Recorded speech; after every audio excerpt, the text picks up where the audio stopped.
আসসালামু আলাইকুম। আমি মোহাম্মদ শাহরিয়ামুল্লাহ, সহকারী শিক্ষক, জামিরা বাজার রাজমতিয়া স্কুল অ্যান্ড কলেজ। জামিরা বাজার রাজমতিয়া স্কুল অ্যান্ড কলেজের পক্ষ থেকে অনলাইন ক্লাসে সবাইকে স্বাগতম। সুপ্রিয় শিক্ষার্থী, আমাদের আজকের পাঠের বিষয় হচ্ছে হিসাব বিজ্ঞান বিষয়ের 10ম অধ্যায় রেওয়ামিল।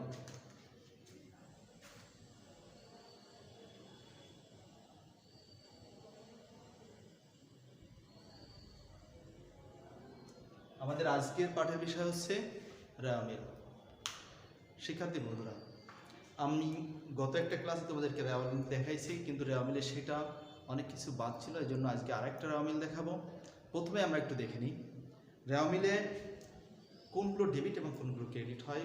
গত ক্লাসে আমরা মনেও করেছি, এখন আরেকটু মনে করার চেষ্টা করি। সুপ্রিয় শিক্ষার্থী, আমাদের মনে রাখতে হবে রেওয়ামিল কি। রেওয়ামিল কোনো হিসাবের বই না।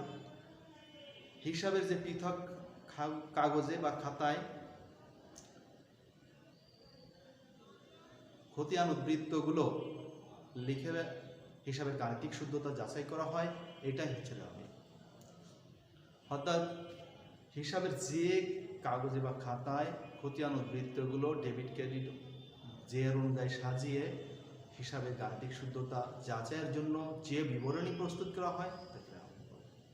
এখন আমরা দেখি রেওয়ামিলের 5টি ঘর থাকে, আমরা আগেই জেনেছি। ক্রমিক নং, হিসাবের শিরোনাম, খতিয়ান পৃষ্ঠা, ডেবিট ক্রেডিট। এখন রেওয়ামিলের ডেবিট পাশে কোনগুলো বলবে, ক্রেডিট পাশে কোনগুলো বলবে, এটা একটু আমরা জানার চেষ্টা করি। সুপ্রিয় শিক্ষার্থী, দেখে আমরা গতদিনও দেখাইছিলাম যে হিসাব 5 প্রকার। কয় প্রকার হিসাব? 5 প্রকার। এক হচ্ছে সম্পদ, ব্যয়, আয়, দায়, মালিকানা সত্ত্ব।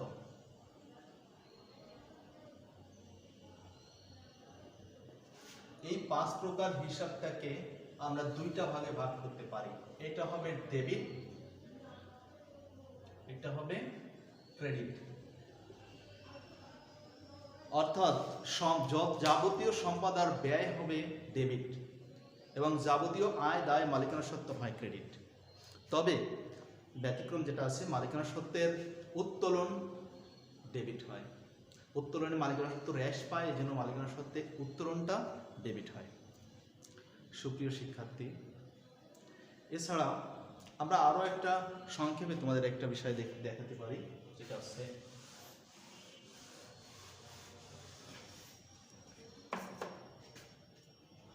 আমি আমার নিজের মতো সূত্রে একটা ছোট একটা টপিক তৈরি করছি, তোমরা একটু একটু দেখো। যে যা তার অগ্রিম তাই, বকেয়া তার উল্টা। আমি উদাহরণের সাহায্যে তোমাদের এটা বোঝাবো। যে যা তার অগ্রিম তাই, বকেয়া তার উল্টো। এখানে দেখো, যে যা তার অগ্রিম তাই, বকেয়া তার উল্টা। এটা আমরা দেখে একটু।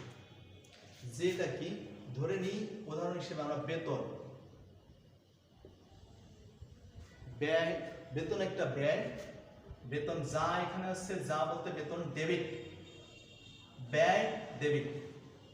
তার অগ্রিম তাই, এখানে ঠিক একইভাবে অগ্রিম বেতন ডেবিট। বকেয়া তার উল্টো। এবার আমরা দেখি বকেয়া বেতন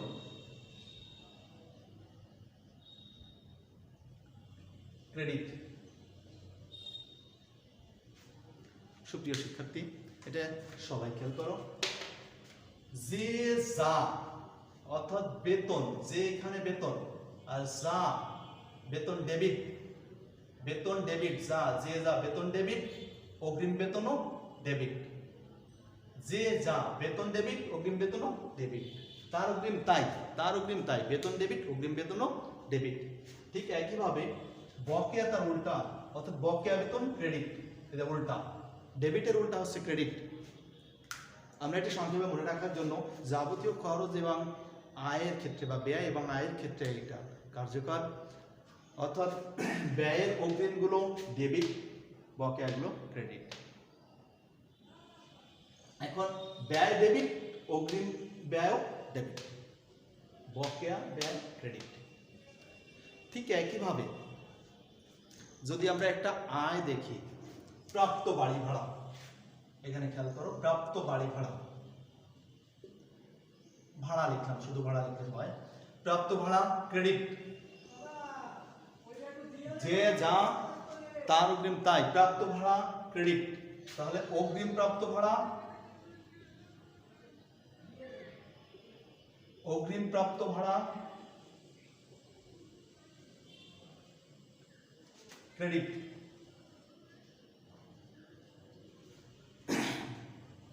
দেখো প্রাপ্ত ভাড়া আয়, এ ক্রেডিট, অগ্রিম প্রাপ্ত ভাড়া তার অগ্রিম তাই, যে যা ক্রেডিট, অগ্রিম প্রাপ্ত ভাড়াও ক্রেডিট। এরপরে আমরা দেখি বকেয়া প্রাপ্ত ভাড়া ডেবিট। সুপ্রিয় শিক্ষার্থী, এটা মনে রাখলে অনেকগুলো এন্ট্রি তোমাদের জন্য সহজ হয়ে যাবে। দেখো এখানে দেখো প্রাপ্ত ভাড়া ক্রেডিট, প্রাপ্ত ভাড়া ক্রেডিট, অগ্রিম প্রাপ্ত ভাড়া ক্রেডিট, অর্থাৎ প্রাপ্ত ভাড়া যা, যে প্রাপ্ত ভাড়া যে যা আছে ক্রেডিট, প্রাপ্ত ভাড়া ক্রেডিট, এজন্য অগ্রিম প্রাপ্ত ভাড়াও ক্রেডিট, তার অগ্রিম তাই। বকেয়া তার উল্টো, এজন্য বকেয়া প্রাপ্ত ভাড়া ডেবিট। তবে বকেয়াকে অনেক সময় অনাদায়ী বলা হয়, আয়ের ক্ষেত্রে অনাদায়ী বলা হয়, এটা অনাদায়ী হতে পারে। সুপ্রিয় শিক্ষার্থী, আমি আরো একবার বলতেছি, যে যা তার অগ্রিম তাই, বকেয়া তার উল্টা। তাহলে বেতন ডেবিট, অর্থাৎ যে বেতন, যে এখানে যা আছে ডেবিট, তার অগ্রিম তাই, অগ্রিম বেতন আছে তা, এই ডেবিট, এটাও ডেবিট, এটাও ডেবিট, বেতন ডেবিট, অগ্রিম বেতন ডেবিট। ঠিক একইভাবে প্রাপ্ত ভাড়া আয় ক্রেডিট, অগ্রিম প্রাপ্ত ভাড়া ক্রেডিট।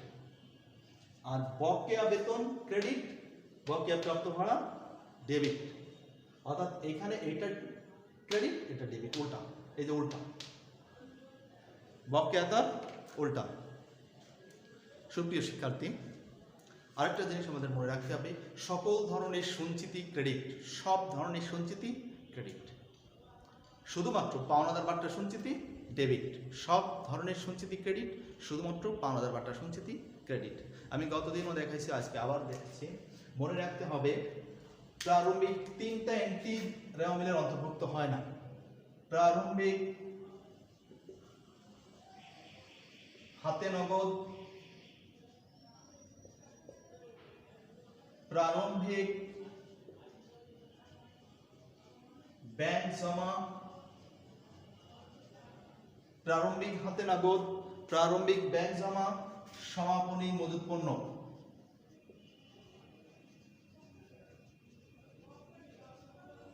প্রারম্ভিক হাতে নগদ, প্রারম্ভিক ব্যাংক জমা, সমাপনী মজুত পণ্য, এই তিনটা এন্ট্রি রেওয়া মিলের অন্তর্ভুক্ত হয় না।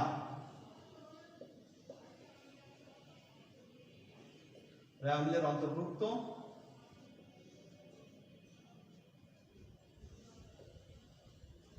প্রারম্ভিক হাতে নগদ, প্রারম্ভিক ব্যাংক জমা, সমাপনী মজুত পণ্য, এই তিনটা এন্ট্রি রেওয়া মিলের অন্তর্ভুক্ত হয় না। তবে সমাপনী মজুত পণ্যের ক্ষেত্রে একটা ব্যতিক্রমী কথা আমাদের মনে রাখতে হবে, যদি রেওয়া মিলে সমন্বিত ক্রয় থাকে তাহলে সমাপনী মজুত পণ্য রেওয়া মিলে আসবে, সমন্বিত ক্রয় থাকলে সমাপনী মজুত পণ্য রেওয়া মিলে আসবে। আর তোমাদের বইতে রেওয়া মিলে যে শখটা আছে এটা একটু তোমরা পড়বা, যে কোনগুলো রেওয়া মিলের অন্তর্ভুক্ত হয় আর কোনগুলো হয় না। সুপ্রিয় শিক্ষার্থী, আমরা এখন অঙ্কটা একটু দেখি।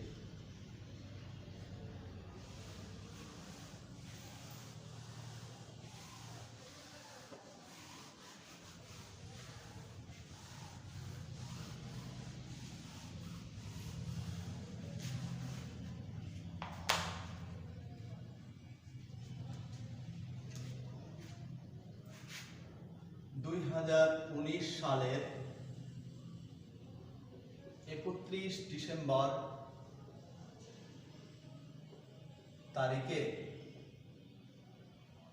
মিস্টার আহাদের ব্যবসায়ে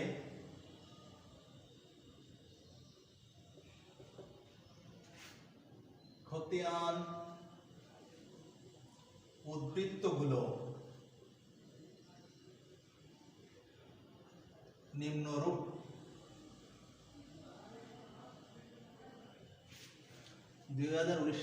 খতিয়ান উদ্বৃত্তগুলো নিম্নরূপ: সমাপনী হাতে নগদ, প্রারম্ভিক হাতে নগদ,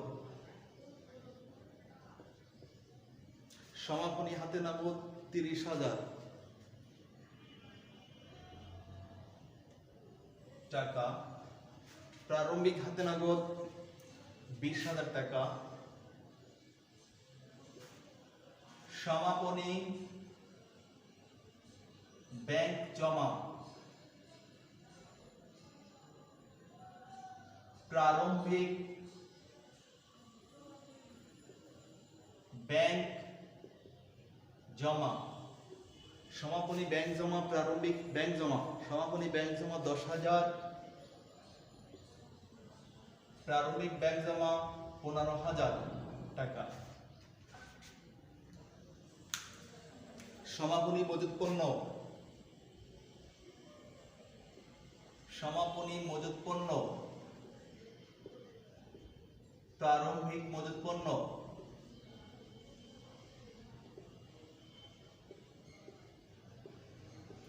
সমাপনী মজুত পণ্য, প্রারম্ভিক মজুত পণ্য।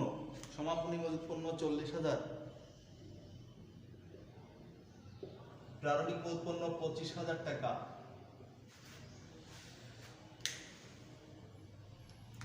ক্রয় 35,000,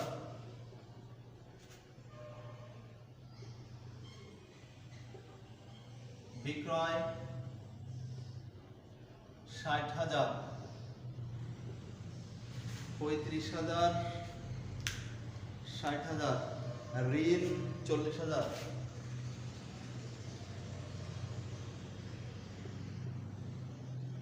ঋণ 40,000, পাওনাদার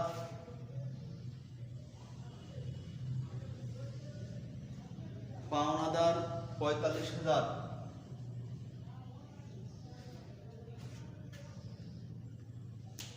দেনাদার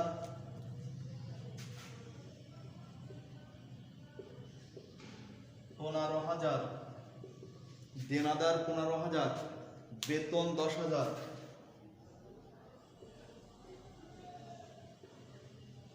বেতন 10,000, মজুরি 6,000,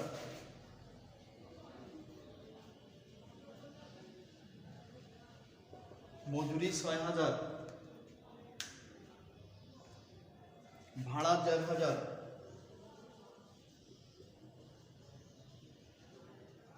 ভাড়া 4,000, বিনিয়োগ 20,000,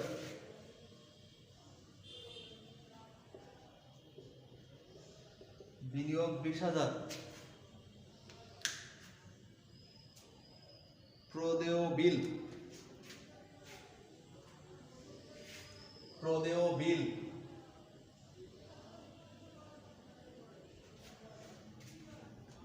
15,000, প্রদেয় বিল 15,000, বিজ্ঞাপন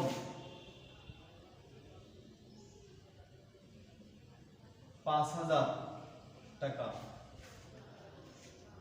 এবার প্রশ্নটা আমরা একটু দেখি, যেহেতু আমার যাদের জায়গার সমস্যা, এই জন্য প্রশ্নগুলো আমরা একটু মুছে ফেলতে হবে।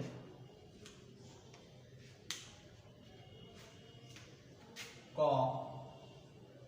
যে দফাগুলো রেওয়া মিলের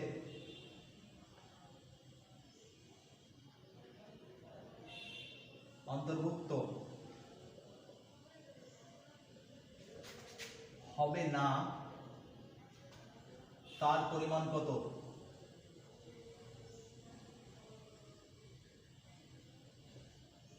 খ, যে দফাগুলোর মুনাফা জাতীয় ব্যয় কত?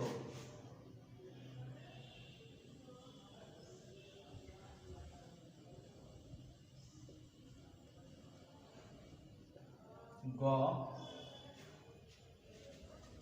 হিসাবের গাণিতিক শুদ্ধতা যাচাই করো।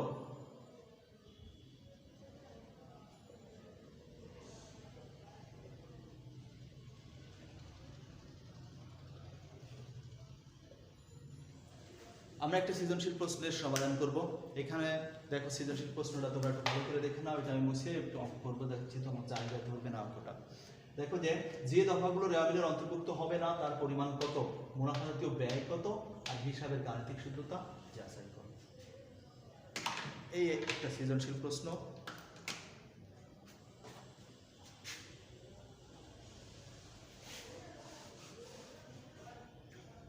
রেওয়ামিলের ক নম্বরের প্রশ্নটা প্রথমে একটু করে নিই। ক নম্বরে আমাদের প্রশ্নটা ছিল যে দফাগুলো রেওয়ামিলের অন্তর্ভুক্ত হবে না তার পরিমাণ। তাহলে আমরা লিখি যে দফাগুলো রেওয়ামিলের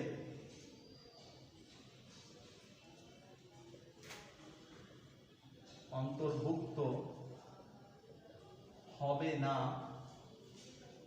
তার পরিমাণ নির্ণয়। যে দফাগুলো রেওয়ামিলের অন্তর্ভুক্ত হবে না তার পরিমাণ নির্ণয়।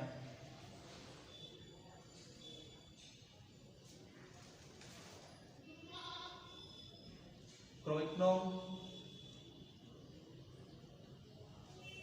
বিবরণ টাকা। এক, আমরা আগেও দেখেছিলাম যে প্রথমে আছে দেখো সমাপনী হাতে নগদ রেওয়ামিলে আসবে, প্রারম্ভিক হাতে নগদ এটা রেওয়ামিলে আসবে না। প্রারম্ভিক হাতে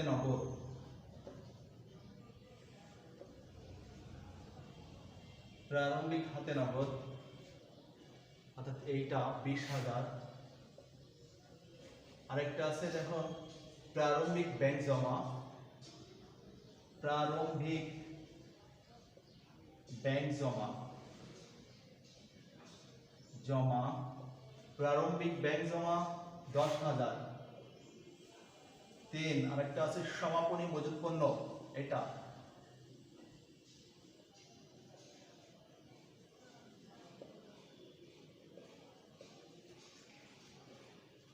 $40,000। এই তিনটা যোগ করলে হয় 70,000 টাকা। অর্থাৎ এই টাকার পরিমাণ হচ্ছে 70,000 টাকা, যেটা রেওয়ামিলের অন্তর্ভুক্ত হবে না। আমরা দেখি যে প্রারম্ভিক হাতে নগদ, প্রারম্ভিক ব্যাংক জমা, সমাপনী মজুত পণ্য, আমি আগেই তোমাদের এটা ব্যাখ্যা দিয়েছিলাম, এই তিনটা রেওয়ামিলের অন্তর্ভুক্ত হবে না। সুপ্রিয় শিক্ষার্থী, মনে রাখতে হবে প্রারম্ভিক হাতে নগদ সমাপনী হাতে নগদের মধ্যে থাকে, এই জন্য এটা রেওয়ামিলের অন্তর্ভুক্ত হবে না। প্রারম্ভিক ব্যাংক জমা সমাপনী ব্যাংক জমার মধ্যে থাকে, এই জন্য এটা রেওয়ামিলের অন্তর্ভুক্ত হবে না। আর প্রারম্ভিক মজুত পণ্য সাধারণত পুরায়, এই সমাপনী মজুত পণ্য পুরায় এবং প্রারম্ভিক মজুত পণ্যের মধ্যে থাকে, এর জন্য এটা রেওয়ামিলের অন্তর্ভুক্ত হবে না। এরপরে আমরা দেখি খ নম্বর।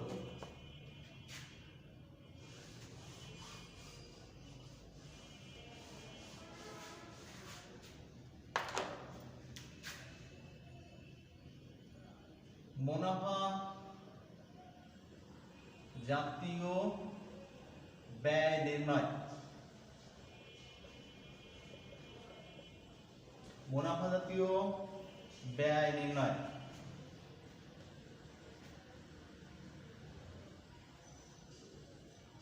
মুনাফা জাতীয়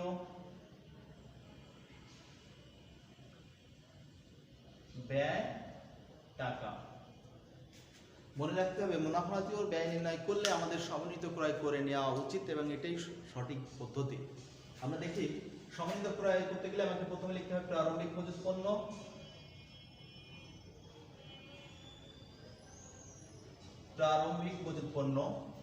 প্রারম্ভিক মজুত পণ্য আছে 25,000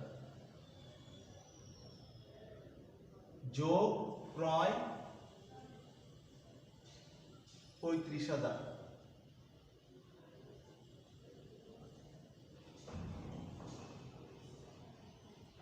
35, 25, 60,000 মাইনাস সমাপনী মজুত পণ্য,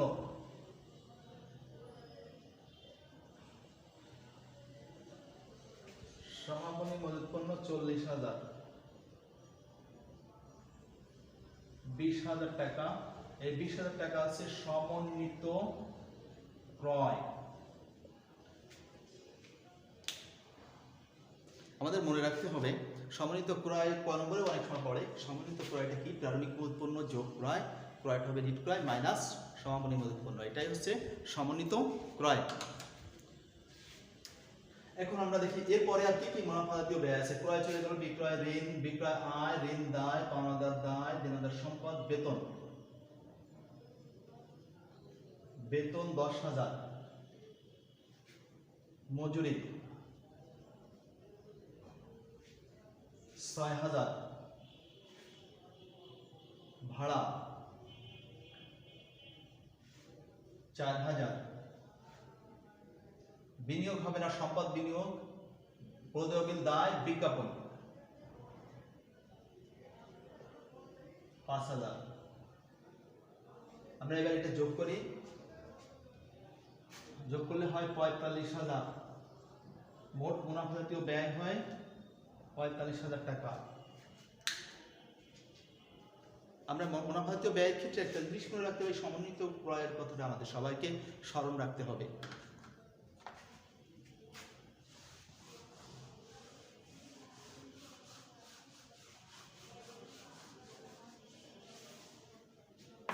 এবার আমরা সর্বশেষ হিসাবে গাণিতিক শুদ্ধতা যাচাই করব।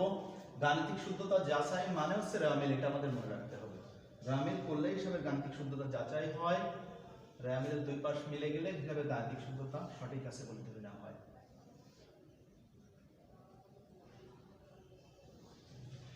রেওয়ামিলের আমাদের কয়টি ঘর? 5টি ঘর। রেওয়ামিলের 5টি ঘর। প্রথমটা হচ্ছে ক্রমিক নং, হিসাবের শিরোনাম,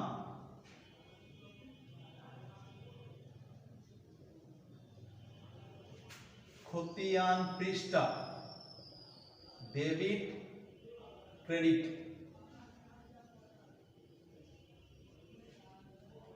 প্রথমে আমাদের লিখতে হবে প্রতিষ্ঠানের নাম বা মালিকের নাম মিস্টার আহাদ, জায়গা কম হওয়ার কারণে একটু মিস্টার আহাদ, রেওয়ামিল মাঝখানে লিখতে হবে মিস্টার আহাদ রেওয়ামিল। তারপরে তারিখ লিখতে হবে 31 ডিসেম্বর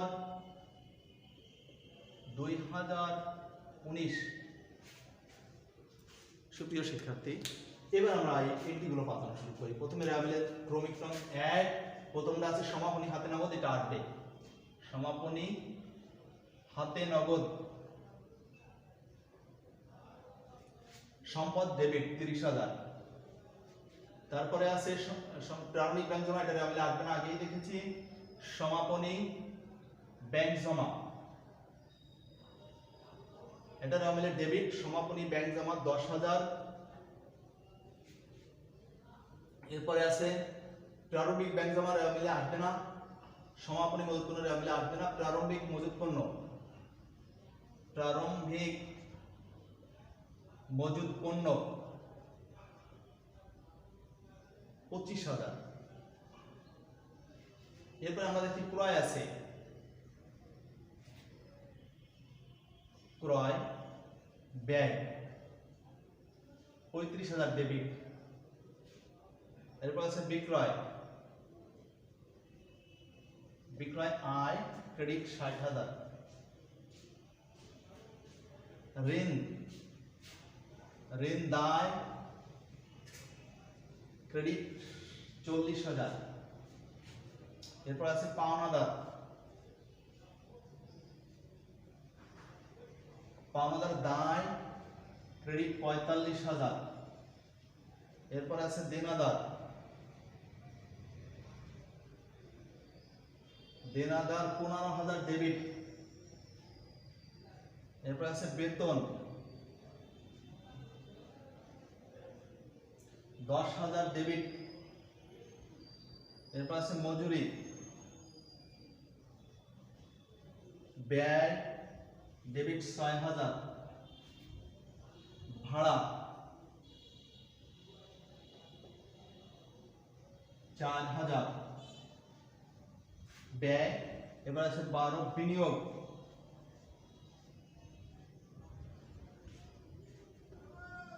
$20,000 ডেবিট। সম্পদ এরপরে উপরে এখানে দেখি প্রদেয় বিল,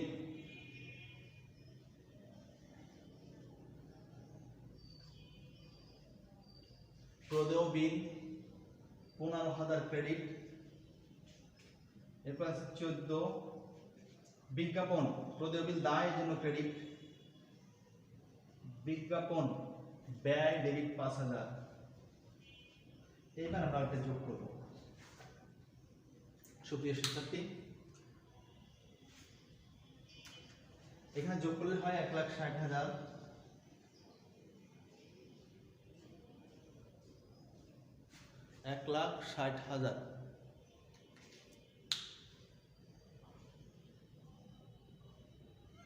নিচে একটু দেখতে সমস্যা হচ্ছে মনে হচ্ছে, আমি একটু নিচে একটু মুছে একটু ছোট করে লিখে দিই।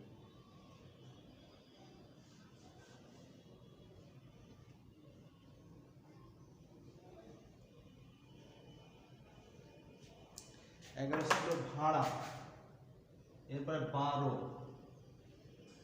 বিনিয়োগ, বিনিয়োগ আছে 20,000 ডেবিট সম্পদ। এরপর 13 প্রদেয় বিল,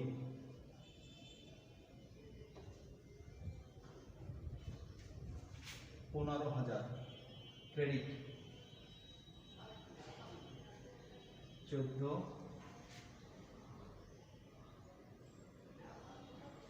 বিজ্ঞাপন 5,000 ডেবিট ব্যয়।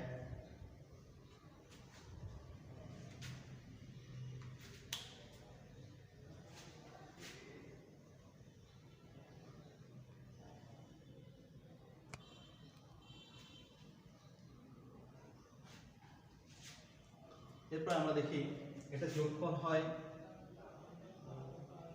1,60,000,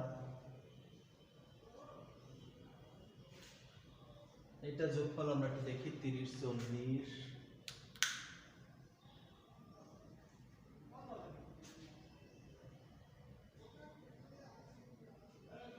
1,60,000 এর পাশে হয়।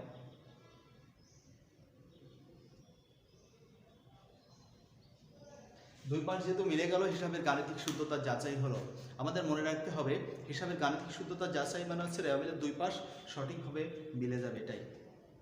সুপ্রিয় শিক্ষার্থী, আমি আরো একবার বলছি, এখানে দেখো সমাপনী হাতে নগদ সম্পদ ডেবিট, ব্যাংক জমা সম্পদ ডেবিট, প্রারম্ভিক পণ্য ব্যয় ডেবিট, ক্রয় ব্যয় ডেবিট, বিক্রয় আয় ক্রেডিট, ঋণ দায় ক্রেডিট, পাওনাদার দায় ক্রেডিট, দেনাদার সম্পদ ডেবিট, বেতন ব্যয় ডেবিট, মজুরি ব্যয় ডেবিট, ভাড়া ব্যয় ডেবিট, বিনিয়োগ সম্পদ ডেবিট, প্রদেয় বিল দায় ক্রেডিট, বিজ্ঞাপন ব্যয় ডেবিট।